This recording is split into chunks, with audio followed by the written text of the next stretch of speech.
પ્રેમ લગ્નની કરુણ વાસ્તવિકતા મા બાપ હાથ જોડી આજીજી કરતા રહ્યા અને કાળજાનો કટકો પ્રેમી સાથે હાલી નીકળ્યો। કાયદાની વ્યવસ્થા સામાજિક બંધારણ સામે લાચાર મા બાપનો પુકાર, કાળજાનો કટકો કેડથી છૂટી ગયો। દીકરી વહાલનો દરિયો કહેવાય છે, કાળજાનો કટકો કહેવાય છે। એ જ કટકો કેડથી છૂટી જાય તો મા બાપ પર આભ તૂટી પડે છે। આવી જ ઘટના બની દિયોદર તાલુકાના રૈયા ગામે। મા બાપ કલ્પાત કરતા રહ્યા, હાથ જોડીને આજીજી કરતા રહ્યા, છતાં પ્રેમમાં અંધ બનેલી દીકરી પ્રેમી સાથે મા બાપને છોડીને જતી રહી। બસ રહી ગઈ તો દીકરીની યાદ અને મા બાપની કલ્પાત। પ્રેમ લગ્ન દીકરીએ કર્યા, પણ અનેક પરિવાર તૂટવાની દહેશત વચ્ચે મા બાપની કલ્પાત રુદન કંપાવી દે તેવી સામે આવી છે।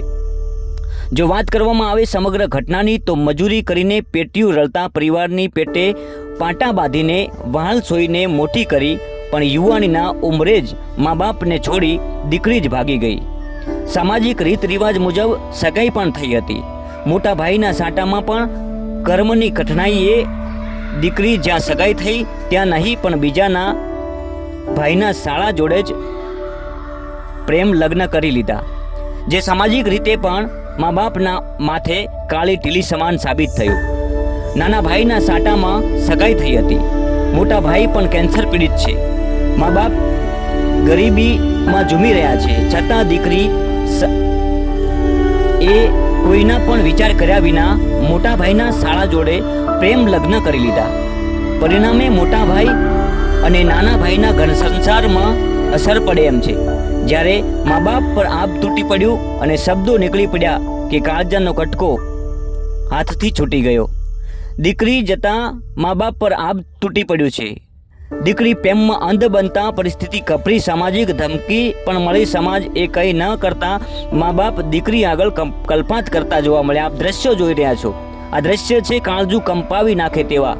આ એ જ દીકરીને બાપ પગે પડી રહ્યો છે, આજીજી કરી રહ્યો છે, જેમણે પેટે પાટા બાંધીને દીકરા દીકરીને મોટા કરતા હોય છે અને આખરે ભર જુવાનીમાં આવી પરિસ્થિતિનો સામનો કરવો પડતો હોય છે।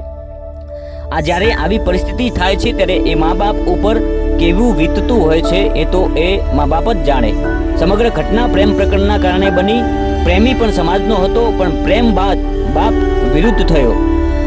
સમાજ અને કાયદા મુજબ પગલાં લેવાયા, પણ પરિણામ કંઈ ન મળ્યું। હાથમાં સાચવેલી દીકરી જ હાથમાં ના રહી, ત્યારે સવાલો ઉઠ્યા, કેમ કે પ્રેમ લગ્નમાં મા બાપની મંજૂરી ન અપાઈ। જો આ કાયદામાં વ્યવસ્થા હોત તો આજે આવા અનેક મા બાપ દીકરી માટે કલ્પાત ના કરતા હોત।